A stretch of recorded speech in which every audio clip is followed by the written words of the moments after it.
할렐루야. 오늘은 종료주일로 지키고 있습니다. 종료주일은 예수님이 잡히시기 일주일 전에 어린 나귀 새끼를 타고 예루살렘 성에 입성하실 때 예수님을 환영하던 사람들이 종려나무 가지를 가지고 흔들며 호산나 다윗의 자손이여 이런 찬송을 불렀다 해서 종료주일이라 이렇게 부릅니다. 이제까지 예수님이 이스라엘 백성들에게 이런 환대를 받은 적이 없습니다. 이런 광경은 고대 사회에서 왕의 대관식이나 혹은 전쟁에 나가서 돌아오는 개선 장군, 큰 승리를 거두고 돌아오는 개선 장군에게 했던 행동이 이런 환호였습니다. 예수님이 큰 승리를 거두고 예루살렘으로 돌아오시는 것도 아닌데 이들은 왜 예수님께 열광을 했던 것입니까? 아마도 예수님이 지난 3년 6개월 동안 갈릴리와 또 온 이스라엘에서 행했던 그 기적을 보고 이제는 때가 되었으니까 예수님께서 로마 군대를 무찌르고 자신들을 로마로부터 구원해 주실 것을 기대하고는 바로 왕으로 추대했던 것입니다. 이런 환대를 받았으니까 예수님도 거기에 보답해서 기적을 베풀든지 로마 군대를 박살을 내든지 뭔가를 해야만 하지 않겠습니까? 만약 그렇게만 한다면 온 이스라엘이 환호하면서 예수님을 유대의 왕으로 추대했을 것입니다. 그런데 예수님은 그렇게 하지 않았습니다. 그 이유가 무엇입니까? 그 이유는 예수님은 인기나 찬사를 받으려고 이 땅에 오신 것이 아니라 오히려 고난당하시고 십자가에 달려 우리를 살리기 위해서 자신의 목숨을 대속물로 내어주기 위해서 오셨기 때문에 그렇습니다. 첫 번째 이 종료주일의 핵심은 예수님을 향하여 종려나무를 흔들며 호산나 찬송을 부르는 것보다 십자가가 핵심입니다. 예수님은 십자가를 지시려 종료주일에 예루살렘 성에 입성하셨던 것입니다. 지금이야 우리가 십자가가 아름답게 미화되어서 별 거부 반응이 없습니다. 아마 십자가 목걸이, 우리 여자 성도들 중에 십자가 목걸이 한 개쯤 다 가지고 있을 것이에요. 뭐 금이 됐든 은이 됐든 뭐 가짜가 됐든 간에 십자가 목걸이 한번 다 차보았을 거예요. 그러나 당시에 이 십자가는 죄수들을 죽이는 역겨운 사형틀이었습니다. 예수님은 이 십자가를 어떻게 생각했을까요? 예수님에게 있어서도 십자가는 정말 힘들고 고통이었습니다. 본문 34절이 그것을 잘 보여주고 있는데 제9시에 예수께서 크게 소리 지르시되 엘리 엘리 라마 사박다니 하시니 이를 번역하면 나의 하나님 나의 하나님 어찌하여 나를 버리셨나이까 하는 뜻이라 그랬습니다. 예수님은 다윗이 1000년 전에 이 기록했던 지었던 시를 인용해서 그대로 십자가상에서 고통 가운데 외치십니다. 시편 22편 1절입니다. 내 하나님이여 내 하나님이여 어찌 나를 버리셨나이까? 어찌 나를 멀리하여 돕지 아니하시오며 내 신음소리를 듣지 아니하시나이까? 십자가는 예수님에게 있어서 고통을 넘어 하나님 아버지께 버림받는 처절한 순간이었습니다. 하나님이 전능하신데 왜 자기 아들까지 죽이면서 우리를 구원하셨던 것입니까? 하나님이 전능하시니 그냥 말씀으로 죄지어 지옥 가는 인생들을 향하여서 내가 너희들을 속죄하노라 선포하기만 하면 되지 않을까? 이렇게 생각하지 않습니까? 왜 하나님은 복잡하게 자신의 아들을 이 땅에 보내어 주시고 또 그 저주의 십자가까지 가게 하시고 십자가에 매달려 죽이셨던 것입니까? 사실 하나님은 무엇이든지 할 수 있는 전능자이십니다. 그런데 역설적으로 전능자가 하지 못하는 것들이 여러 가지 있습니다. 전능하신 하나님이 전능하신데 목사가 하지 못하는 게 있다는 것이 목사가 이단이 아닌가 생각할 수 있는데요. 전능하신 하나님이 할 수 없는 일이 여러 가지 있습니다. 영국 크리스천 투데이는 하나님께서 절대 할 수 없는 3가지를 소개했는데, 첫 번째는 하나님은 하나님을 믿는 우리를 절대 떠나거나 버릴 수 없다는 겁니다. 할 수 없어요. 두 번째는 하나님은 회개한 과거의 죄로 우리를 다시 정죄하지 못한다는 것입니다. 하나님은 우리의 회개한 과거를 묻지 않으십니다. 사람들은 화가 나면 10년, 20년 전에 속상한 것까지 다 들춰내서 이렇게 뭐라 하지 않습니까? 그러나 하나님은 절대 그렇게 하지 않으신다는 것입니다. 아니, 그렇게 하지 않는 게 아니라 그렇게 할 수 없는 분이십니다. 마지막 3번째는 하나님은 절대로 우리에게 거짓말을 하지 않으십니다. 민수기 23장 19절에 하나님은 사람이 아니시니 거짓말을 하지 않으시고 인생이 아니시니 후회가 없으시도다 그랬습니다. 그러므로 하나님께 있어서 십자가는 옵션이 아니라 인간 타락 이후에 하셨던 약속을 지키기 위한 하나님의 필수적인 선택이었습니다. 제가 요즘 젊은 그리스도인들을 보면 좀 가슴이 좀 답답합니다. 그 이유는 젊은 사람들이 요즘 너무 쉽게 예수를 믿으려고 하고 있습니다. 아마 이런 청년들이 저를 보면 목사님이 좀 답답하다고 생각할 겁니다. 그런 면에서 현대인들이 보기에 하나님은 좀 답답한 분으로 우리가 여겨질 수 있습니다. 하나님이 우리를 구원하실 때 좀 융통성 있게 요리조리 잘 피하면 예수님을 굳이 십자가에 매달지 않고라도 우리를 구원하실 수 있을 텐데 왜 이렇게 융통성이 없이 그 저주의 십자가에 매단 것입니까? 그 이유는 이것이 답답해 보여도 이것이 하나님의 방식이고 이것이 하나님의 성품이고 이것이 하나님의 사역 스타일입니다, 여러분. 세상 사람들이 예수 믿는 사람들을 답답하게 보이는데 어쩜 여러분들이 세상 사람들에게 미련하다라는 소리를 들어야 역설적으로 예수 잘 믿는다는 증거입니다. 고린도전서 1장 18절 말씀 보니까 십자가의 도가 멸망하는 자들에게는 미련한 것이요 구원을 받는 우리에게는 하나님의 능력이라 그랬습니다. 여러분, 세상을 너무 쉽게 살지 마시기 바랍니다. 성도의 삶은 예수님의 멸시천대 십자가를 지고 가는 삶이에요. 절대 현대 감각에 맞게 세련되게 멋지게가 아닙니다. 예수님은 우리를 위해 고통의 십자가, 멸시의 십자가, 하나님께 버림받은 십자가를 지셨습니다. 이제 여러분들이 한번 대답해 보시기 바랍니다. 이 십자가를 여러분들도 지시겠습니까? 한번 대답해 보시기 바랍니다. 이 십자가를 여러분들도 지시겠습니까?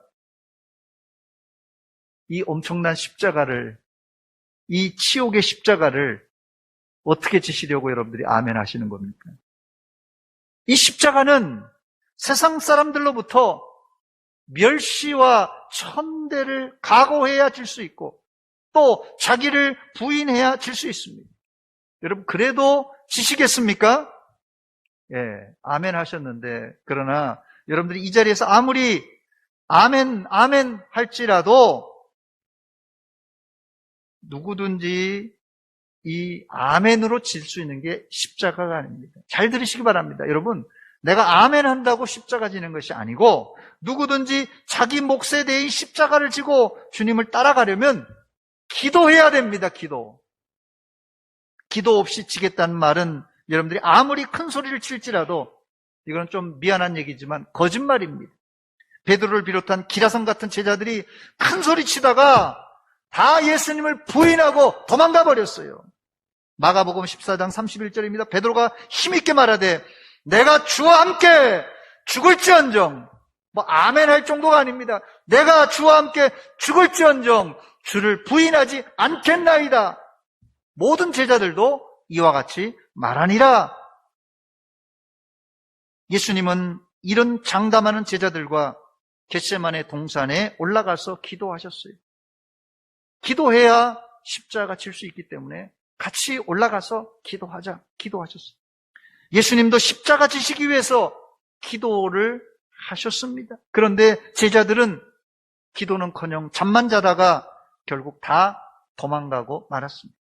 내 결심과 내 힘으로는 십자가를 질 수 없습니다.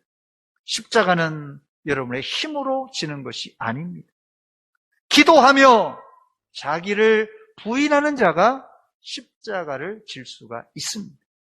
두 번째, 예수님이 십자가를 지고 골고다 언덕에 올라갔을 때 십자가 곁에 여러 부류의 사람들이 있었는데 본문에는 4가지 종류의 사람이 기록되어 있습니다. 첫 번째는 구경꾼들입니다. 예수님께서 십자가에 매달렸을 때 구경꾼들이 정말 벌떼와 같이 몰려왔어요.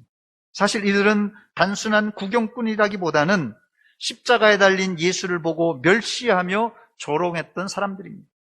이들은 예수님이 마지막 절규로 엘리 엘리 라마 사박다니 하며 외쳤을 때 본문 35절에 보니까 엘리야를 부른다 이렇게 말했습니다. 곁에 섰던 자 중 어떤 이들이 듣고 이르되 보라 엘리야를 부른다 하고, 또 예수님이 너무 고통이 심해지자 신포도주를 마시게 해서 고통을 완화시키려는 사람도 있었습니다. 36절에 보니까 한 사람이 달려가서 해면에 신포도주를 적시어 갈대에 깨어 마시게 하고 이르되 가만두라 엘리야가 와서 그를 내려주나 보자 하더라 그랬습니다. 이들이 신포도주를 마시게 한 이유는 예수님을 위해서라기보다 엘리야가 와서 예수님을 구해주는지 한번 구경해 보자라는 의도입니다. 아마 엘리야가 내려와서 예수님을 구해 주었다면 구경꾼들에게는 아마 큰 볼거리를 제공했을 것입니다. 그러나 그런 기적은 일어나지 않았고 단지 예수님은 그 이후에 마지막 소리를 지르시고 숨을 거두셨습니다. 37절입니다. 예수께서 큰 소리를 지르시고 숨지시니라. 구경꾼들은 큰 볼거리를 기대했는데 예수님은 기대 이하로 아무 기적도 행하지 않으셨고 좀 허망하게 돌아가십니다. 여러분, 권투나 격투기, 세계 타이틀 매치, 그냥 보통 일반 그냥 권투나 격투기가 아니라 세계 타이틀 매치가 걸린 이 경기, 광고나 여러 가지 세계적인 아마 방송사에서 방송하려고 할 겁니다. 그런데 이 권투나 격투기가 너무 싱겁게 끝나버리면 그 얼마나 실망이 크겠습니까? 마치 권투 세계 타이틀 매치가 너무 쉽게 끝나버린 것이에요. 문제는 십자가 주변의 구경꾼은 아무리 많이 몰려 있어도 역사를 바꾸지 못하고 인생을 바꾸지 못합니다. 여러분, 오늘부터 고난주간이 시작됩니다. 예수님의 십자가를 단순히 구경하지 마시기 바랍니다. 구경꾼은 늘 볼거리만 찾아다니지 역사를 바꾸기보다 역사를 남의 이야기로만 구경하는 자들입니다. 이게 구경꾼들이 하는 행동입니다. 두 번째는 예수님의 십자가 곁에는 로마 백부장이 있었습니다. 로마 백부장은 우리가 아무것도 기대할 수 없는 말 그대로 이방인입니다. 그런데 우리의 기대와는 정반대로 백부장의 행동은 백부장 자신을 바꾸었고 심지어 세상을 바꾸어 놓았습니다. 어떻게 사형을 집행하던 백부장이 이런 믿음의 주인공이 될 수 있었던 것입니다. 이거 미스테리입니다. 본문 39절에 나옵니다. 예수를 향하여 섰던 백부장이 그렇게 숨지심을 보고, 예수님 죽었어요. 예수님이 숨지심을 보고 십자가에서 죽은 겁니다. 이르되 뭐라고 합니까? 이 사람은 진실로 하나님의 아들이었도다. 이 사람은 진실로 하나님의 아들이었도다. 이렇게 고백합니다. 이방 백부장의 입에서 이런 고백이 나오는 것은 정말 미스테리입니다. 미스테리.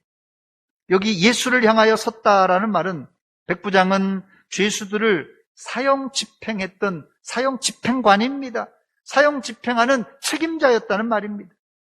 그러니까 예수님이 처음 십자가를 지실 때부터 골고다 언덕을 올라가서 십자가에 매달리는 모든 과정을 다 관리 감독하고 지켜본 사람입니다. 그리고 백부장이 예수님이 죽었을 때 내린 결론이 무엇입니까? 이 사람은 진실로 하나님의 아들이었도다라는 것입니다. 모든 구경꾼들이 다 고개를 흔들며 조롱하고 멸시하고 있는데 어떻게 이 이방 로마 백부장이 예수님을 그 비참하게 죽는 모습을 보고 이는 하나님의 아들이었도다고 고백할 수 있었던 것입니까? 사람의 눈에는 미스테리지만 하나님의 성령님이 감동, 감화를 해주신 결과입니다. 누가복음 23장 47절에 보니까 한 번 더 백부장의 고백이 나옵니다. 백부장이 그 된 일을 보고 하나님께 영광을 돌려, 한 수 더 떠요. 하나님께 영광을 돌려 이르되 이 사람은 정령 의인이었도다. 정령 의인이었도다. 여기서 백부장은 예수님을 하나님의 아들이 아니라 의인이라고 말합니다. 이게 중요한데요. 지금 백부장은 죄인을, 사형 집행관이에요. 죄인을 십자가에 매달아 사형을 집행하고 있는데 엉뚱하게 예수님을 향하여서 이 사람은 죄가 없는 의인이다 이렇게 고백하고 있습니다. 더 나아가 예수님이 장사한 지 사흘 만에 무덤에서 부활하셨을 때 아마도 이 백부장이었을 것이라 저는 확신하는데 백부장은 무덤에서 부활하신 예수님을 보고 다시 한번 예수님을 하나님의 아들이었도다라고 고백합니다. 마태복음 27장 54절입니다. 백부장과 및 함께 예수를 지키던 자들이 지진과 그 일어난 일을 보고 심히 두려워하여 이르되 이는 진실로 하나님의 아들이었도다. 예수님이 죽는 장면, 또 무덤에 장사된 장면, 부활한 장면 다 보고 결론적으로 이는 하나님의 아들이었도다 이렇게 고백합니다. 놀랍게도 백부장이 했던 신앙 고백은 초대교회의 표준 신앙 고백이 됩니다. 백부장은 로마 황제의 명령을 받고 로마 황제를 신으로 숭배하던 자였습니다. 그런데 그의 입에서 예수님을 하나님의 아들이라고 서슴없이 고백하는 것은 당시로 보면 이 역적 행위입니다. 그러나 그는 정확하게 2번씩이나 예수님은 죄 없는 의인이고 동시에 하나님의 아들이었다고 고백합니다. 이 믿음의 고백이, 이 백부장의 믿음이 하이델베르크 요리문답 40문답에도 그대로 나오는데 요리문답에 예수님의 죽음을 하나님 아들의 죽음이라고 이렇게 명시하고 있습니다. 여러분, 왜 하나님이 나사렛 예수가 아니고 왜 하나님의 아들의 죽음이라고 되어 있습니까? 왜 하나님의 아들이 하필 죽어야만 했던 것입니까? 그 이유는 우리의 죄값을 치를 수 있는 방법은 이 방법밖에 없기 때문에 그렇습니다. 하이델베르크 요리문답 제40문입니다. 그리스도는 왜 죽으시기까지 낮아져야 했습니까? 여기에 대한 답변입니다. 하나님의 공의와 진리 때문에 우리의 죄값을 하나님의 아들의 죽음 이외에는, 이거 외에는 달리 치를 길이 없습니다. 이게 신앙 고백입니다. 더 나아가 이것이 이 표준 신앙 고백을 누가 했다고요? 예수님의 사형 집행관이었던 백부장이 했습니다. 이런 고백은 이건 인간의 생각으로 할 수 있는 게 아니라 이건 하나님의 성령께서 감동해 주신 결과입니다. 더 나아가 우리가 백부장처럼 모든 사실을 냉정하게만 판단하고 분석하려다. 백부장은 지금 예수님이 잡히시기부터 끌고 골고다 언덕 올라가고 십자가에 매달고 죽는 과정까지 다 집행 보고 죽는 과정까지 다 끝을 보고 내린 결론이고 또 그를 장사 지내고 또 무덤까지 지키고 있었어요. 다 끝까지 지켜보고 있는데 부활하신 것이에요. 그래서 이 백부장이 결론적으로 한 고백이 이것입니다. 오늘 저는 우리 시대에도 백부장의 눈으로 성경을 읽고 성경을 들을 때 성령의 감동으로 예수님을 하나님의 아들이라고 고백해야만 합니다. 그런데 오늘날 많은 사람들이 성경을 읽으면서도 하나님의 말씀을 들으면서도 예수님이 하나님의 아들이었다는 사실을 고백하기는커녕 깨닫지도 못하고 있습니다. 참 안타까운 일입니다. 교회 공동체 안에 들어온 많은 사람들이 그냥 단지 성경에 기록되어 있으니까, 단지 설교하며 목사가 예수님을 하나님의 아들이라고 고백하라고 하니까 마지못해 고백하는 경우가 있다는 것입니다. 여러분, 성령님께 여러분들의 영안을 열어달라고 기도하시기 바랍니다. 여러분의 영안이 열릴 때 여러분들도 가슴속 깊은 곳에서 터져나오는 신앙의 고백으로 예수님이 하나님의 아들이시고 예수님이 나의 구원자이시고 구주라고 고백하게 될 것입니다. 우리는 보통 예수님이 멋지게 기적을 베푸시고 병자를 고치실 때 예수 믿는 사람들이 많이 늘어날 것이라고 생각합니다. 여러분 생각해 보세요. 이야, 기적을 베풀었다. 이거 뭐 죽어가는 사람들을 살렸다. 불치의 병을 고쳤다. 이게 뭐 맹인을 눈뜨게 했다. 여러분 생각해 보세요. 사람들이 막 밀물듯이 몰려올 것이래요. 그런데요, 3년 6개월 동안 기적을 베풀고 병자를 고칠 때 몰려온 사람보다 힘없이 예수님께서 십자가에서 죄수의 몸으로 죽고 실패자가 되었을 때 십자가에서 돌아가시고 부활하신 후에 예수 믿는 사람들이 훨씬 더 많았다는 사실입니다. 옛말에 정승이 살아있을 때는 정승집 강아지가 죽어도 조문하러 오지만 막상 정승이 죽으면 조문객이 없다는 말이 있는데, 오병이어의 기적과 갈릴리 바다의 광풍을 잠재우는 기적을 행할 때 사람들이 예수님을 하나님의 아들이라고 고백하는 일은 어렵지 않았을 것이에요. 오병이어의 기적 보고 야, 하나님의 아들이네. 광풍을 잠재우는 거 보고 하나님의 아들이네. 이거 쉽게 나올 수 있는 고백입니다.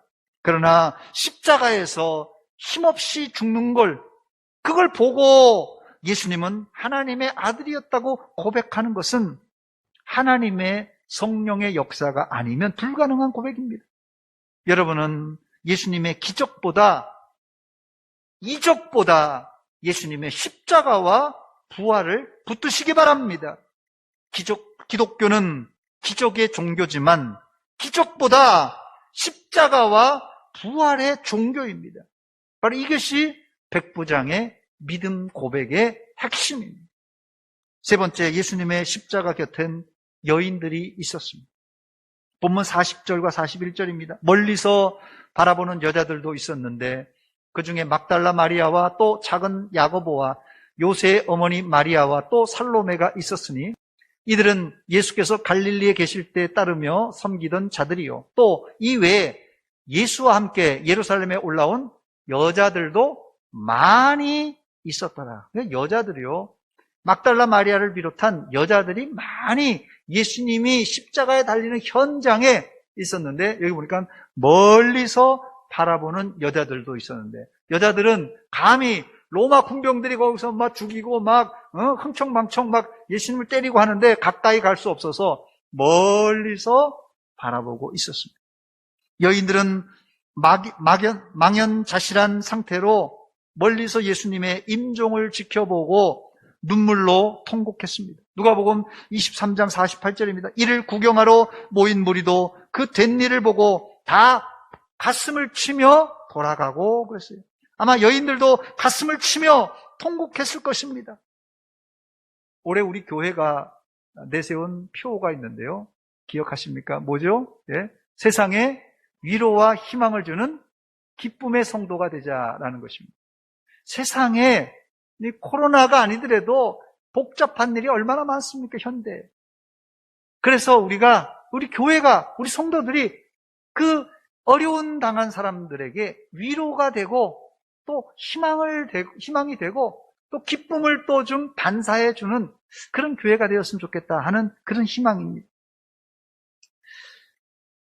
그러나 이 십자가에 돌아가신 예수님을 보고 여인들은 아무것도 할 수가 없었어요. 위로를 줄 수도 없었고 희망을 가질 수도 없었고 기쁨을 소유할 수도 없고 아무것도 할 수 없었습니다. 그러나 잘 들으시기 바랍니다. 여인들은 예수님의 죽으심을 바로 십자가 앞에서 눈물로 애통하고 함께 했습니다. 여인들이 할 수 있는 거 아무것도 없었어요. 십자가 앞에서 눈물로 애통하고 함께 했습니다. 이게 아주 중요한데요. 우리가 슬픔을 당한 자를 위로해 준다고 성급하게 위로하다가 오히려 해가 될 수 있습니다. 그런데 십자가 곁에 여인들처럼 고통의 순간에, 절망적인 순간에, 아니 죽음의 순간에 고난당하는 자와 함께 현장에서 함께 울어줄 수 있는 사람, 바로 이 사람이 진정한 위로자라 생각이 됩니다. 그래서 성경은 잔치집보다 초상집에 있으란 말을 했던 것입니다. 네 번째, 예수님의 십자가 곁에는 아리마대 요셉이 있었습니다. 아리마대 요셉은 예수님의 제자임에도 불구하고 드러내지 않고 은밀하게 따랐던 사람입니다. 그런데 예수님이 죽자 빌라도에게 자신의 정체를 밝히고는 예수님의 시체를 요구합니다. 그리고는 장사를 잘 지냈던 믿음의 사람이었어요. 마태복음 27장 57절로 58절입니다. 저물었을 때 아리마대에 부자 요셉이라는 사람이 왔으니 그도 예수의 제자라. 빌라도에게 가서 예수의 시체를 달라 하니 이에 빌라도가 내주라 명령했습니다. 본문 마가복음 15장 43절에도 같은 내용이 나오는데요. 아리마대 사람 요셉이 와서 당돌이 빌라도에게 들어가 예수의 시체를 달라 하니 이 사람은 존경받는 공회원이요 하나님의 나라를 기다리는 자라 했습니다. 아리마대 요셉은 예수의 제자였지만 숨어 있었어요. 그가 공회원이고 고위 공직자이기 때문에 감히 드러내기가 힘들었습니다. 그러나 결정적인 순간에 교회 공동체 안에 가장 아무도 할 수 없어요. 예수님 십자가 죽었으니 이제 시체예요, 시체. 그런데 그 더러운 시체 송장을, 그 더러운 쓰레기를 치워야 할 사람이 있었는데 아무도 없었습니다. 제자들도 다 도망갔죠. 여인들은 멀찍이 있죠. 아무도 나서는 사람 없어요. 이때 아리마대 요셉이 나섰습니다. 사람 송장을 치우러 나선 사람입니다. 예수님이 살아계실 때 따르는 것도 중요하지만 죽었을 때 뒤처리할 사람도 필요한 것입니다.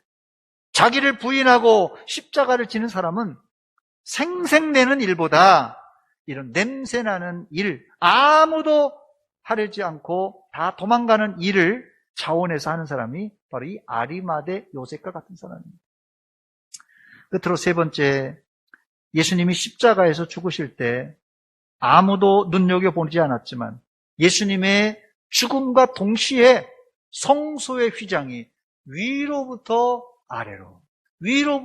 아래로 쫙 찢어졌어요. 한마디로 지성소 안에 있던 법궤와 그 법궤를 덮고 있던 속죄소가 훤히 이제 드러난 것입니다. 물론 이게 성소 안에 있었기 때문에 일반 성도들이 성소에 들어가지 못하기 때문에 이것은 제사장들이 확인한 일이라 생각이 됩니다. 본문 38절입니다. 이에 성소 휘장이 위로부터 아래까지 찢어져 둘이 되니라 그랬습니다. 휘장이 찢어졌다는 말은 예수님의 십자가는 하나님과 우리와 가로막혀 있던 담을 헐어버렸다는 것입니다. 주는 평화 막힌 담을 모두 허셨네. 주는 평화 우리의 평화. 예수님이 우리의 평화가 됐다는 것은 이제까지는 이 평화라는 뜻이 우리가 그냥 뭐 사이좋게 지내는 것 같지만 이게 지금 단절된 상태예요. 하나님과 우리가 단절된 상태에서 이 길을 열어놓았다는 것이 이게 평화라는 뜻입니다. 여기에는 두 가지 의미가 있는데 미시적으로는 이제 더 이상 대속죄일에 제사장이 황소의 피를 가지고 지성소에 들어가서 백성들의 죄를 속죄할 필요가 없어졌다는 의미입니다. 거시적으로는 이제 더 이상 이 성전 자체가 필요 없어졌다는 뜻입니다. 그 이유는 예수님께서 그 일을 바로 이 십자가에서 완성하셨기 때문에 그래요. 그래서 예수님의 십자가는 성전을 이제 대체하는 새로운 이제 구원의 길이 되고 이 죄사함의 용서의 길이 된 것입니다. 예수님의 십자가는 1차적으로는 우리의 죄를 씻어주는 사역이에요. 그래서 십자가의 보혈로 예수님의 십자가로 우리의 죄를 용서받는 그런 것이 십자가의 그런 특별한 의미입니다. 그런데 더 중요한 것이 있는데 그것이 지금 제가 말씀드렸던 우리와 하나님과 가로막혀 있던 이 담을 헐어버리고 우리가 하나님께 가까이 갈 수 있는 바로 이 길을 열어놓은 것이 바로 이 십자가의 의미입니다. 이것이 성전 휘장이 위로부터 아래로 쫙 갈라졌다는 의미입니다. 이번 고난주간은 예수님이 십자가로 열어놓으신 바로 그 길을 통하여서 여러분들이 하나님께 가까이 더 가까이 가서 하나님과 친밀한 연합을 이루는 한 주간이 되시기를 주의 이름으로 축원합니다. 그러기 위해서는 여러분의 몸과 마음을 돌아보시기 바랍니다. 예수님이 십자가의 길로 하나님과 우리 사이에 화평의 길을 열어주셨지만 우리 손에 피를 가지고는 하나님께 가까이 갈 수가 없습니다.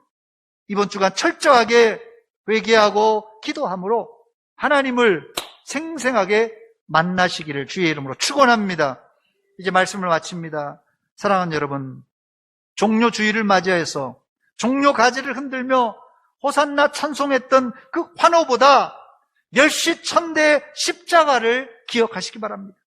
여러분들 절대 십자가의 구경꾼이 되지 마시고 성령을 힘입어 기도하심으로 내 몫에 대인 십자가를 묵묵히 지고 주님 따르시기를 바랍니다. 로마 109장의 믿음의 고백은 결국 로마 제국을 십자가의 능력 앞에 무릎 꿇게 하셨습니다. 그러나 한 가지 잊지 마시기 바랍니다. 이 믿음의 고백과 십자가의 능력은 반드시 기도하는 자가 체험할 수 있습니다. 이번 한 주간 기도로 여러분의 잠자던 영혼을 깨우고 예수님을 나의 구주요 지금도 살아계신 하나님의 아들이라고 힘있게 고백하는 주간이 되시기를 주의 이름으로 축원합니다. 우리 지금 불렀던 주는 평화 한번 부르고 같이 기도하겠습니다.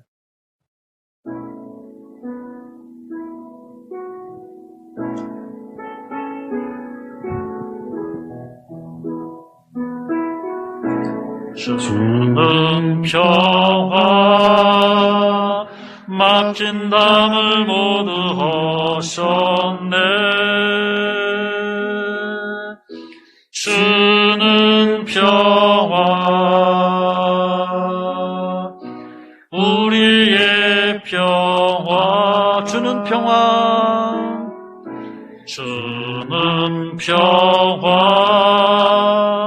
막힌 담을 모두 하셨네.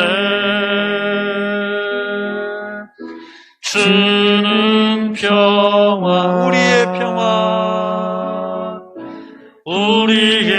평화 염려 다 주님께 맡기시기 바랍니다. 염려 다 맡기라. 주가 돌보시니 주는 평화 우리의 평화 우리 두 손 들고 염려 다 주님께 맡기시기 바랍니다. 염려 다 맡기라. 주가 돌보시니 주여 주는 평화 아버지 나 우리의 평화 기도하겠습니다. 하나님 아버지, 주님께서 우리를 위하여서 막힌 담을 헐기 위하여서 십자가에서 엘리 엘리 라마 사박다니 나의 하나님 어찌하여 나를 버리셨나이까. 그 저주의 십자가를 우리를 대신하여 지셨습니다. 이 시간 우리가 나만 생각하고 이기적으로 개인적으로만 살았던 우리를 다 깨트려 주시고, 이 시간도 우리의 죄를 회개하며 하나님께 가까이 갈 때 우리를 용납하여 주시옵소서. 주님과의 평화를 체험케 하여 주시옵소서. 한 목소리 기도하겠습니다. 하나님 우리 아버지, 이 아침에 저희들 말씀을 통하여 도전받으며 하나님 이제까지 나만 생각하고 우리만 생각했습니다. 하나님 아버지의 마음을 이야기하시고 예수님의 십자가에 매달린 그 심장을 이야기하시고, 주여 평화를 아버지가 만들어 놓으신 그 평화의 길을 우리가 순종하며 십자가 지고 가게 하여 주시옵소서. 아버지 이 시간 하나님 은혜가 그 절실한 심정들마다 하나님 은혜를 내려주시고 하나님 복을 내려주시고 함께하여 주시옵소서.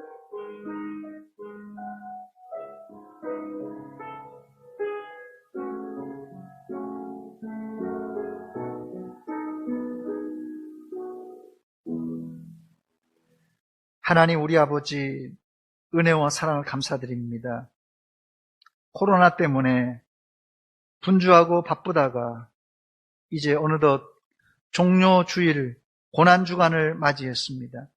다시 한번 십자가 앞에 서기를 원합니다. 우리가 십자가를 내팽개치고 내 마음대로 내 생각대로 분주하고 바쁘게 열심히 살았지만 다시 한번 믿음과 신앙의 본질을 붙잡는 이 시간 되게 하여 주시옵소서. 하나님이 나의 아버지요, 예수님이 나의 구주인 것을 고백하며 이제 내 마음대로 내 생각대로가 아니라 주님의 말씀에 순종하여 살게 하여 주시옵소서.